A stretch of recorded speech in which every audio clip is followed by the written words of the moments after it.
আমি যাদবপুরের ছাত্র, পিজি থাকি সন্তোষপুরে। পিজির কাছে একটা বড় ঝিল। সন্ধে নামলেই আমরা 4-5 বন্ধু ওখানে বসে আড্ডা মারতাম। ঝিলের জলে আলো পড়ত, দূরে ট্রেনের শব্দ, আর মাঝে মাঝে হাওয়ায় কেমন যেন সোদা গন্ধ ভেসে আসত। সেদিনও অন্যদিনের মতোই বসেছিলাম। গল্প জমে উঠেছে। হঠাৎ দেখি এক অচেনা লোক এসে দাঁড়ালো সামনে। লোকটা চোখ দুটো অদ্ভুত স্থির, কণ্ঠস্বর নিচু। বলল, ভাই, এখানে কি কোনো বাড়ি ভাড়া পাওয়া যাবে?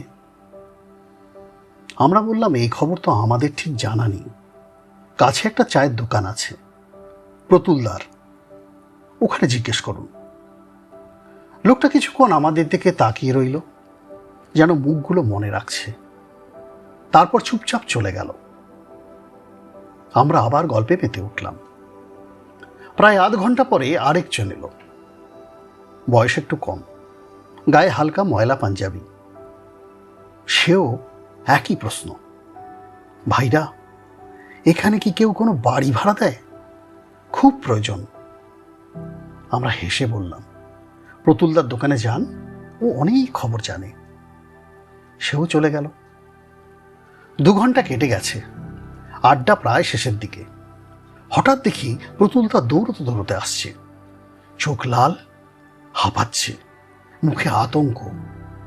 এসেই আমাদের প্রায় কলার চেপে ধরে। তোরা আমার সর্বনাশ করলি রে, তোরা কেন ওদের আমার কাছে পাঠালি? আমরা হতবাক। কেন, কি হয়েছে? প্রতুলদা কাপা গলায় বলল, ওরা 2 জন একই লোক রে। আমরা এবার হেসে ফেললাম। সে কি, 2 জন আলাদা মানুষ, একজন লম্বা, একজন একটু খাটো, তারাই তো গেল তোমার কাছে। প্রতুলদা মাথা নাড়ল।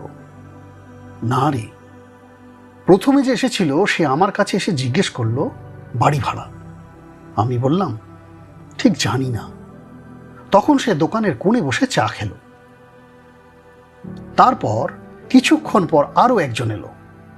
একই প্রশ্ন, কিন্তু তার চোখ সেই একই দৃষ্টি, আর গলাটা হুবহু।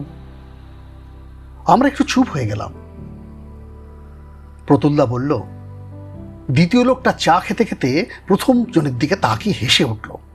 আমি ভাবলাম ওরা হয়তো একে অপরকে চেনে, কিন্তু না, প্রথম জন তখন দোকানেই নেই। মানে? আমি জিজ্ঞেস করলাম।